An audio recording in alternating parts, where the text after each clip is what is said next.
എല്ലാവർക്കും സ്വാഗതം. തപാൽ RMS ജീവനക്കാരുടെ സംഘടനയായ നാഷണൽ ഫെഡറേഷൻ ഓഫ് പോസ്റ്റൽ എംപ്ലോയീസിൻ്റെ 41ാം സംസ്ഥാന സമ്മേളനം ജനുവരി 2, 3, 4 തീയതികളായിട്ട് തൃശ്ശൂർ റീജിയണൽ തിയേറ്ററിൽ വെച്ച് നടക്കുകയാണ്. ഫെഡറേഷൻ്റെ ഭാഗമായ 5 ഘടക യൂണിയനുകളുടെ പ്രതിനിധി സമ്മേളനം ജനുവരി 2 തന്നെ തുടങ്ങും. ഗ്രൂപ്പ് സി യൂണിയന്റെ പ്രതിനിധി സമ്മേളനം റീജിയണൽ തിയേറ്ററും, GDS യൂണിയന്റെയും RMS R4 യൂണിയന്റെ പ്രതിനിധി സമ്മേളനം ബാലഭവനിലെ ഹാളിലും, പോസ്റ്റ്മാൻ MTS യൂണിയനുകളുടെ പ്രതിനിധി സമ്മേളനം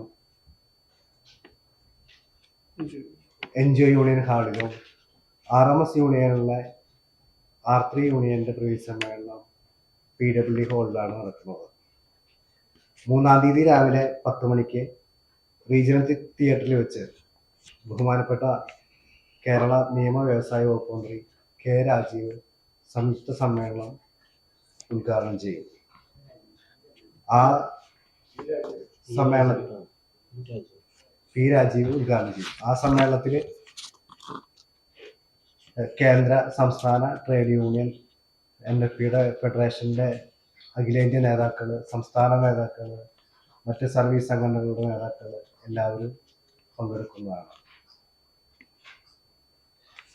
3-ാം തീയതി വൈകിട്ട് സമ്മേളനത്തിന്റെ ഭാഗമായിട്ടൊരു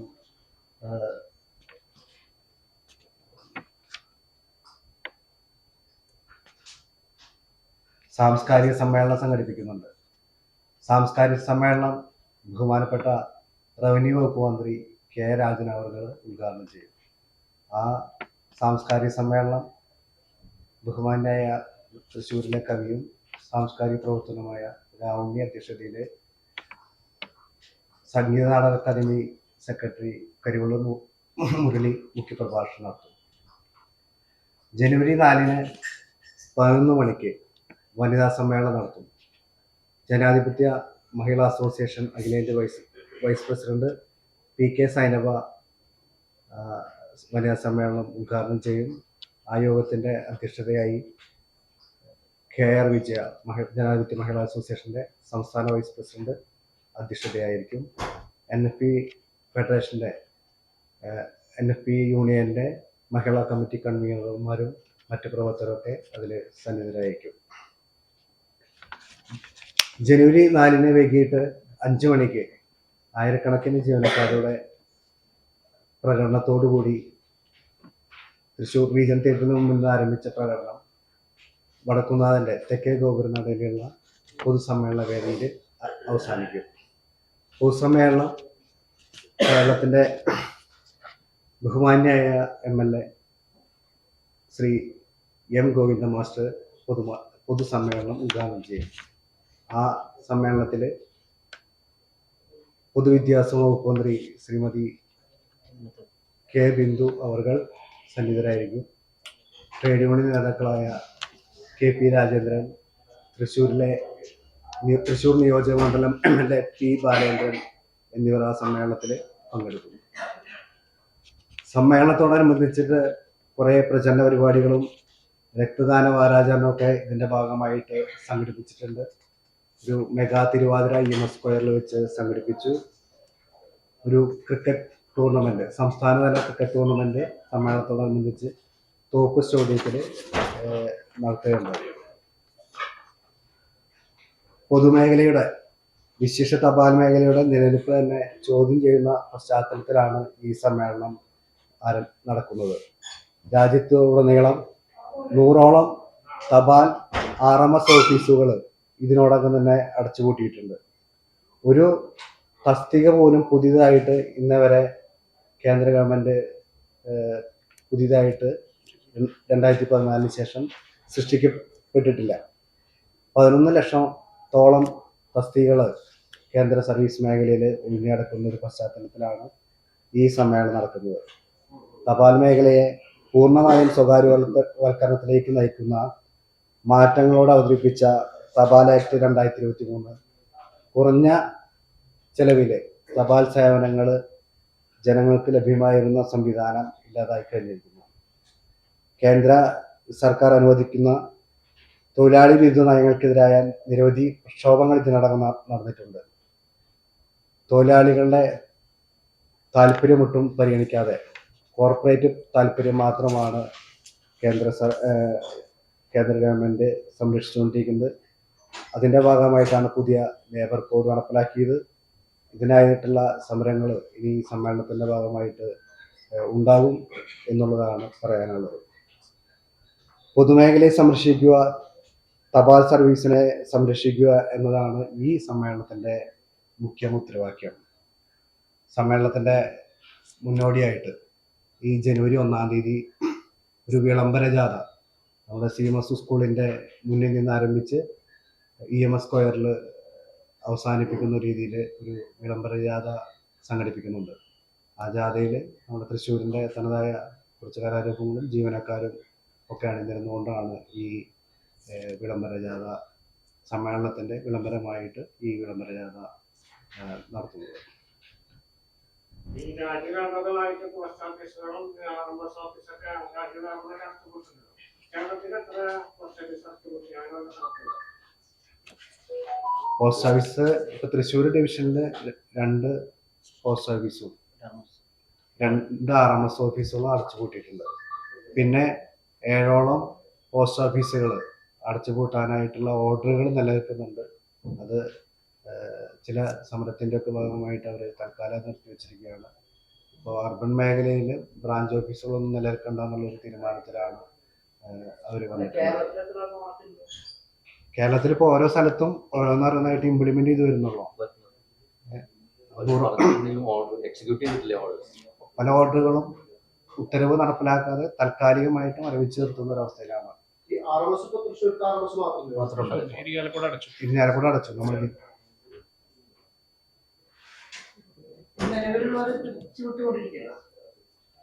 നിലവിലുള്ള ആൾക്കാരെ ഇതുവരെ പിരിച്ചുവിടാനായിട്ടുള്ള ഒരു സംവിധാനം തുടങ്ങിയിട്ടില്ല. പക്ഷെ ഉണ്ടായിരുന്ന പല തസ്തികകൾ അത് അവസാനിപ്പിച്ചുകൊണ്ട് അത് മെർജ് ചെയ്തുകൊണ്ടാണ് പല തസ്തികകളെയും കൊണ്ടുപോകുന്നത്. 2 ഡ്യൂട്ടി ചെയ്തിരുന്ന ആൾക്കാരെ ഒറ്റ ഡ്യൂട്ടിയിലേക്കൊക്കെ ഒരു ആളിലേക്കൊക്കെ ചുരുക്കിക്കൊണ്ടുവരികയാണ്. സാങ്കേതികത്വമൊക്കെ പറഞ്ഞുകൊണ്ട് സാങ്കേതിക വിദ്യയുടെ വികാസം എന്ന് പറഞ്ഞിട്ട് പല തസ്തികകൾ ഓട്ടോമാറ്റിക്കലായിട്ട് കുറച്ച് കാലങ്ങളായിട്ട് അത് ഇല്ലാണ്ടായിക്കൊണ്ടിരിക്കുകയാണ്. സംഗതി പറയുന്നത് പ്രത്യക്ഷത്തിൽ പറയുന്നത് റവന്യൂവിനെ അടിസ്ഥാനപ്പെടുത്തിയിട്ടാണെന്നാണ് പറയുന്നത്. പക്ഷെ അത് യഥാർത്ഥത്തിൽ അതിൻ്റെ ഇപ്പോൾ പോസ്റ്റൽ ഡിപ്പാർട്ട്മെന്റ് തന്നെ ഒരു 5 കമ്പനികളാക്കാനുള്ള ഒരു പ്രപ്പോസല് ഒരു സുബ്രഹ്മണ്യം കമ്മീഷൻ 2011 കൊണ്ടുവന്നിട്ടുണ്ടായിരുന്നു. ആ കമ്മീഷൻ റിപ്പോർട്ട് ചില പ്രക്ഷോഭങ്ങളിലൊക്കെ ഭാഗമായിട്ട് അത് മരവിപ്പിച്ചിട്ടായിരുന്നു. അതൊക്കെ പുതിയ രീതിയിലൊക്കെ അത് ഡിപ്പാർട്ട്മെന്റ് അത് ആവിഷ്കരിച്ചുകൊണ്ടിരിക്കുന്നുണ്ട്. ഒരു സ്വകാര്യവൽക്കരണത്തിലേക്ക് കൊണ്ടുപോകാനുള്ള സംവിധാനത്തിന്റെ ഭാഗമായിട്ടാണെന്നാണ് ഇതിന്റെ എത്ര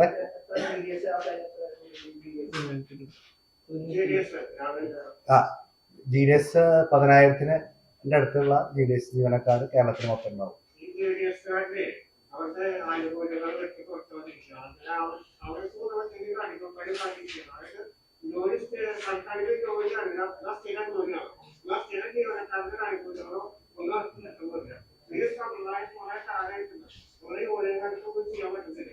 ഞങ്ങളിതിൽ ഒരുപാട് സമരങ്ങൾ, ഒരുപാട് പണിമുടക്കടക്കമുള്ള സമരങ്ങൾ നടത്തി.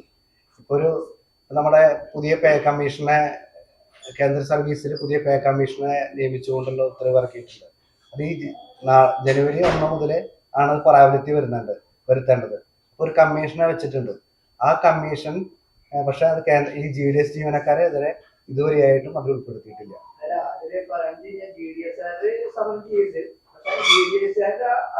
ഒന്നും കിട്ടില്ല. നിങ്ങളെ ആനുകൂല്യങ്ങൾ കേൾക്കുന്നുണ്ട്, അവർക്കൊന്നും കിട്ടില്ല. 2016 GDSകാരുടെ പേ കമ്മീഷന് വേണ്ടിയിട്ട് പേ കമ്മീഷൻ റിപ്പോർട്ട് ഗവൺമെന്റ് സമർപ്പിച്ചിട്ട് അത് നടപ്പിലാക്കാത്തതിനെതിരെ ഈ കേരളത്തിലെ പോസ്റ്റൽ ഗ്രൂപ്പിലെ എല്ലാ വിഭാഗം ജീവനക്കാരും, ക്ലർക്ക് ജീവനക്കാരും പോസ്റ്റൽ ജീവനക്കാരും അങ്ങനെ എല്ലാവരും കൂടിയിട്ട് GDSകാരും കൂടിയിട്ട് 16 ദിവസം സമരം എടുത്തതാണ്. ആ ഒരൊറ്റ കാര്യം ഉന്നയിച്ചുകൊണ്ട് GDSകാരുടെ കാര്യങ്ങൾക്ക് വേണ്ടിയിട്ട് GDS-കാരല്ലാത്ത മറ്റ് സംഘടനയുടെ ആൾക്കാരും കൂടി ഒരുമിച്ച് നിന്നുകൊണ്ടാണ് ഈ സമരങ്ങളൊക്കെ നയിച്ചിട്ടുള്ളത്. അതിന് കുറേ മാറ്റങ്ങൾ ഉണ്ടാക്കാൻ കഴിഞ്ഞിട്ടുണ്ട്. എല്ലാം മാറിയെന്നല്ല, ഇപ്പോഴും ഞങ്ങളുടെ മെയിൻ പ്രധാന ആവശ്യമായ സിവിൽ സർവീസായിട്ട് അവരെ പരിഗണിക്കണം. അതാണ് ഞങ്ങളുടെ ഏറ്റവും വലിയ ആവശ്യം. GDS-കാരെ സിവിൽ സർവന്റ് ആയിട്ട് അംഗീകരിക്കണം. ആ ഒരൊറ്റ ഡിമാൻഡ് വെച്ചുകൊണ്ടാണ് ഞങ്ങൾ ഇത്രയധികം പ്രക്ഷോഭങ്ങളൊക്കെ ഈ കാലഘട്ടത്തിലൊക്കെ നടത്തിക്കൊണ്ടിരിക്കുന്നത്. Minimum 10,000 basic pay minimum. 2 സ്കെയിലാണ്, 10,000-ഉം 12,000-ഉം. അങ്ങനെ 2 സ്കെയിലും ആണ് ഇപ്പോൾ അവർ നിലനിൽക്കുന്നത്. ഈ കത്തുകൾ വിതരണം ചെയ്യുന്ന കുറെ ലേഡീസ് ആണല്ലോ കൂടുതൽ. അവര് സ്ഥിരപ്പെടുത്തിയവരാണോ ഇവിടെയൊക്കെ കാണുന്ന ആൾക്കാരൊക്കെ സ്ഥിരപ്പെടുത്തിയ പോസ്റ്റ്മാൻ ജീവനക്കാർ തന്നെയാണ്. അവരൊക്കെ അതിഭയങ്കരമാണ്. ഇപ്പോ ഒരു IDC എന്ന് പറയുന്ന ഒരു സംവിധാനം, IDC എന്ന് പറയുന്ന ഒരു സംവിധാനം തുടങ്ങാൻ ഗവൺമെന്റ് ഡിപ്പാർട്ട്മെന്റ് നടപ്പിലാക്കിയിട്ടുണ്ട്. തൃശ്ശൂരൊക്കെ അധികം വൈകാതെ വരുന്ന സംവിധാനമാണ്. IDC എന്ന് പറഞ്ഞു കഴിഞ്ഞാൽ പോസ്റ്റ് ഓഫീസിൽ നിന്ന് പോസ്റ്റ്മാൻമാരെ മാറ്റിയിട്ട് ഒരു ഡെലിവറി കേന്ദ്രത്തിലേക്ക് ഒരു 15 കിലോമീറ്റർ ചുറ്റളവുള്ള എല്ലാ പോസ്റ്റ് ഓഫീസിലെ പോസ്റ്റ്മാൻമാരെയും ആ ആർട്ടിക്കിളിനെയും ഒരു ഡെലിവറി കേന്ദ്രത്തിലേക്ക്, ഒരു ഇന്റഗ്രേറ്റഡ് ഡെലിവറി സെന്ററിലേക്ക് അവരെ മാറ്റിയിട്ട് അവിടെ നിന്ന് ഈ 15 കിലോമീറ്റർ ചുറ്റളവുള്ള പ്രദേശത്തേക്ക് മുഴുവൻ ഒരു സ്ഥലത്ത് നിന്ന് ഇത്രയും ദൂരം സഞ്ചരിച്ചുകൊണ്ട് ഡെലിവറി ചെയ്യാനുള്ള ഒരു സംവിധാനം നടപ്പിലായി കഴിഞ്ഞു. അപ്പൊ അത്രയും ഒരു വിഭാവനം ചെയ്യുന്നത് ആ പ്രദേശത്തെ മുഴുവൻ ഡെലിവറി സ്റ്റാഫിനെയും ആ ഒരൊറ്റ കേന്ദ്രത്തിലേക്ക് കൊണ്ടുവന്നിട്ട് ഇപ്പോ ഇവിടെ തൃശ്ശൂരിനെ കേന്ദ്രീകരിച്ച് തൃശ്ശൂരിന്റെ ഇവിടെ നിന്ന് പുറപ്പെട്ടിട്ട് 15 കിലോമീറ്റർ അപ്പുറത്തുള്ള പോസ്റ്റ് ഓഫീസിന്റെ ഡെലിവറി ഏരിയയിൽ പോലും വർക്ക് ചെയ്യാനായിട്ടാണ് ഈ IDC വിഭാവനം ചെയ്ത് പ്രവർത്തിച്ചുകൊണ്ടിരിക്കുന്നത്. ഇപ്പൊ നമ്മുടെ ജില്ലയിലായിട്ട് ചാലക്കുടിയിലും പിന്നെ കല്ലേറ്റുംകരയിലും 2 IDC-കൾ ചെറിയ രീതിയിൽ മുഴുവൻ അതിന്റെ രീതിയിൽ അവർ വിഭാവനം ചെയ്യുന്ന രീതിയിലേക്ക് എത്തിയിട്ടില്ല. എന്ന 2 IDC-കൾ അവിടെ നടപ്പിലാക്കിയിട്ടുണ്ട്. അവിടുത്തെ ഡെലിവറി സ്റ്റാഫിനെ വരെ അവിടേക്ക് എടുത്തുകൊണ്ടുവന്ന് ഇത്രയും ദൂരം സഞ്ചരിപ്പിച്ചിട്ടാണ് ഈ ഡെലിവറി നടത്തുന്നത്. അപ്പൊ അവർക്ക് അവിടെ നിന്ന് വരുന്ന അധ്വാനഭാരം 4 മണിക്കൂർ നേരത്തെ ജോലിക്കാണ് ഈ ബ്രാഞ്ച് പോസ്റ്റ് ഓഫീസിലെ ജീവനക്കാരെ ജോലി. അത് 4 എന്ന് പറഞ്ഞാലും അത് നിൽക്കുന്നില്ല. 4, 5, 6 മണിക്കൂർ കഴിഞ്ഞിട്ടാണ് അവരെ ജോലി ചെയ്യണത്. പക്ഷെ അത് 4 മണിക്കൂർ നേരത്തെ ശമ്പളം കൊടുക്കുള്ളൂ. എന്നാൽ 5 മണിക്കൂർ നേരത്തെ സാലറി കൊടുക്കാനായിട്ട് വകുപ്പുണ്ട്. അത് ചില സാങ്കേതികത്വം പറഞ്ഞുകൊണ്ട് 2016 ശേഷം പോസ്റ്റിംഗ് കിട്ടിയ ഒരാൾക്ക് പോലും 5 മണിക്കൂർ നേരം അവിടെ വർക്ക് ലോഡ് ഉണ്ടെങ്കിൽ പോലും അവർക്ക് ഇതുവരെയായിട്ടും 5 മണിക്കൂർ നേരത്തെ സാലറി കൊടുക്കാനായിട്ട് ഇതുവരെ ഡിപ്പാർട്ട്മെന്റ് പോസ്റ്റ് ഇതുവരെ തയ്യാറായിട്ടില്ല.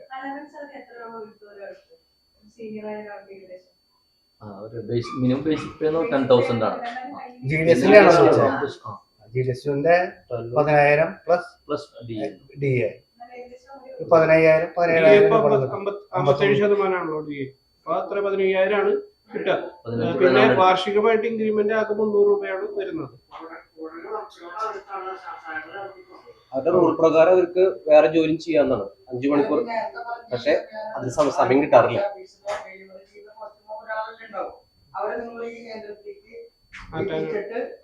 ഇവിടെ നിന്ന് അവിടേക്ക് കൊണ്ടുപോകും. അതായത് പോസ്റ്റ് ഓഫീസായിട്ട് പോസ്റ്റ്മാന് ബന്ധമില്ലാണ്ടാത്ത അവസ്ഥയിലേക്ക് വരും. ഇല്ല, ഇവിടെ ഇപ്പോ മണ്ണുത്തിയിലുള്ള ഒരാൾക്ക് വീട്ടിൽ വന്ന പോസ്റ്റ്മാൻ ഇല്ലെങ്കിൽ ആ മണ്ണുത്തിയിലുള്ള ആൾക്ക് തൃശ്ശൂരിലേക്ക് ആ വ്യക്തിക്ക് അവരുടെ ആർട്ടിക്കിൾ വാങ്ങണമെങ്കിൽ തൃശ്ശൂരിലുള്ള ഡെലിവറി സെന്ററിലേക്ക് യാത്ര ചെയ്ത് വന്ന് ആർട്ടിക്കിൾ കളക്ട് ചെയ്ത് കൊണ്ടുപോകണം. ഇപ്പോഴത്തെ സംവിധാനത്തിലാണെങ്കിൽ അത് മണ്ണുത്തിയിൽ തന്നെ ആ പോസ്റ്റ് ഓഫീസിൽ പോയി കഴിഞ്ഞാൽ ആ ആർട്ടിക്കിൾ മേടിക്കാൻ പറ്റും. അതാണ് ഡെലിവറി സെന്റർ. അതെ, ഫുൾ A+ കിട്ടിയവർക്ക് മാത്രമാണ് ഇപ്പോൾ GDS ആയിട്ട് നിയമനം കിട്ടുന്നത്. അത് അതെ, തീർച്ചയായും നമുക്ക് അതിന് സ്പീഡ് പോസ്റ്റ് മാത്രമേ ഉള്ളൂ. സ്പീഡ് പോസ്റ്റ് എന്നാൽ സാങ്കേതികപരമായിട്ട് രജിസ്ട്രേഷൻ ആവശ്യമുള്ള ആൾക്കാർക്ക് സെപ്പറേറ്റ് പൈസ കൊടുത്തു കഴിഞ്ഞാൽ രജിസ്റ്റർ ചെയ്ത് ആ സ്പീഡ് പോസ്റ്റ് തന്നെ ബുക്ക് ചെയ്യാം. അപ്പോൾ ആ വ്യക്തിക്ക് തന്നെ ആ ആർട്ടിക്കിൾ ആർക്കാണോ അഡ്രസ് ചെയ്യണേ ആ വ്യക്തിക്ക് തന്നെ വാങ്ങിക്കാവുന്ന രീതിയിൽ രജിസ്റ്റേർഡ് എന്ന് പറഞ്ഞുകൊണ്ട് ബുക്ക് ചെയ്യാവുന്ന സംവിധാനമാണ്. ബേസിക് പ്രോഡക്റ്റ് സ്പീഡ് പോസ്റ്റ് ആണ്. അതിൽ രജിസ്ട്രേഷൻ വേണമെന്നുണ്ടെങ്കിൽ രജിസ്ട്രേഷൻ എന്ന് പറഞ്ഞാൽ അഡ്രസ് സ്പെസിഫിക്, ആ സ്പെസിഫിക് ആണെങ്കിൽ 5 രൂപ അഡീഷണൽ ഫീസ് കൊടുക്കണം. ID കാർഡ് വേണമെങ്കിൽ അഡീഷണൽ പൈസയാണ്. അതൊക്കെ അഡീഷണൽ പേയ്മെന്റ് ആണ്. 25 രൂപയായിരുന്നു ഒരു രജിസ്റ്റേർഡ് ബുക്ക് ചെയ്യാനുണ്ടായിരുന്നത്. അതിപ്പോ മിനിമം 51 രൂപ 55 രൂപയിലേക്ക് ആയിട്ടുണ്ട്. പിന്നെ AD വേണേ 10 രൂപ ആറാവും. സ്പീഡ് പോസ്റ്റും രജിസ്റ്റേർഡും രണ്ടായിട്ട് ഡീൽ ചെയ്തിരുന്നു, ഒറ്റയായിട്ട് ഡീൽ ചെയ്യുന്നത് ഇപ്പോൾ. സ്പീഡ് പോസ്റ്റും രജിസ്റ്റേർഡും കൂടിയിട്ട് ഒറ്റ ഹബിലാണ് ഈ ഡീൽ ചെയ്യുന്നത്. മറ്റേ രജിസ്റ്റേർഡ് വേറെ ഡീൽ ചെയ്തിരുന്നു, സ്പീഡ് വേറെ ഡീൽ ചെയ്തിരുന്നു. നമ്മൾ ബേസിക്കലി മാത്രം ബുക്കിങ്ങിൽ മാത്രമാണ് ഡിഫറൻസ് ഉള്ളൂ. പക്ഷെ ഇത് കൺവെൻസ് അയക്കുന്നത് മുഴുവൻ ഒറ്റ ഇതിലാണ്. അതായത് ശരിക്കും ഒരു കബളിപ്പിക്കുന്നുണ്ടെങ്കിൽ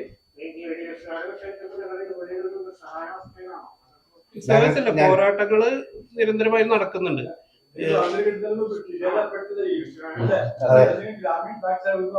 പേര് മാറ്റി ഒന്നും ചെയ്തിട്ടില്ല, പേര് മാറ്റി എന്നാണ്. യൂണിയൻ നിരന്തരമായിട്ടുള്ള പോരാട്ടത്തിലാണ്. എല്ലാ ഫോറത്തിലും ഇത് ഉന്നയിക്കുന്നതാണ്. നിരന്തര രാജ്യത്തൊട്ടാകെ സമരത്തിലാണ്.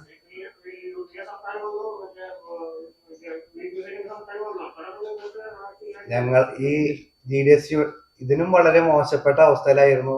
GDSകാരുടെ മൊത്തം സാലറി തന്നെ വളരെ മറ്റു ഒരു ആനുകൂല്യം ഉണ്ടായിരുന്നില്ല. അത് ഇത്രയും കാലഘട്ടത്തില് യൂണിയൻ ചെയ്തതിന്റെ ഫലമാണ് അവർക്ക് ഇൻക്രിമെന്റ് ആയതും DA വന്നതും ബോണസ് കിട്ടും അതും ഒക്കെ കിട്ടിയത്.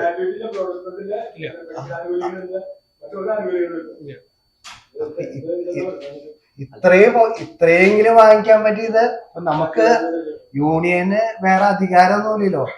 യൂണിയന് വേറെ അധികാരമൊന്നുമില്ല. അധികാരമല്ല, നമ്മള് ശക്തമായിട്ട് ഈ അധികാരികളുടെ മുമ്പിൽ പോരാടിയിട്ടാണ് നമ്മൾ ഇതൊക്കെ മേടിച്ചിട്ടുള്ളത്. ഒരു കാര്യം പറയട്ടെ, അതില് നിയമപരമായിട്ടുള്ള ഒരു പ്രശ്നമാണ് പറയുന്നത്. സർക്കാർ ജീവനക്കാരായിട്ട് ഇവരെ അംഗീകരിച്ചിട്ടില്ല. അതാണ് അംഗീകരിക്കാനുള്ള സ്ഥിരമായി നിരന്തരമായിട്ടുള്ള പ്രക്ഷോഭങ്ങളിൽ നമ്മൾ എല്ലാ ദിവസവും പ്രക്ഷോഭം തന്നെയാണ് ഓരോ ഘട്ടത്തിലായിട്ട്. മുദ്രാവാക്യം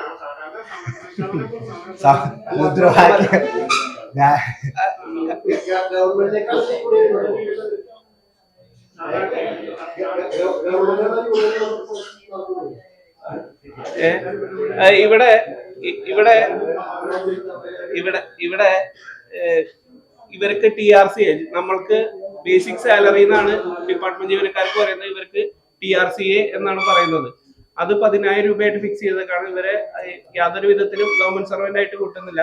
പോരാത്തതിന് ഇവരുടെ റിക്രൂട്ട്മെന്റ് നിയമങ്ങളിൽ ഇവർക്ക് ഇത് താൽക്കാലിക തൊഴിലാണ്, അതിനുശേഷം വേറൊരു തൊഴിൽ ചെയ്യണം എന്നുള്ളൊരു നിബന്ധന പറയുന്നുണ്ട്. പക്ഷെ അതിനുള്ള സമയം കിട്ടുന്നില്ല. ഇവിടുത്തെ ജോലി ഭാരം കഴിഞ്ഞ് തന്നെ സമയം കിട്ടുന്നില്ല എന്നതാണ് വസ്തുത.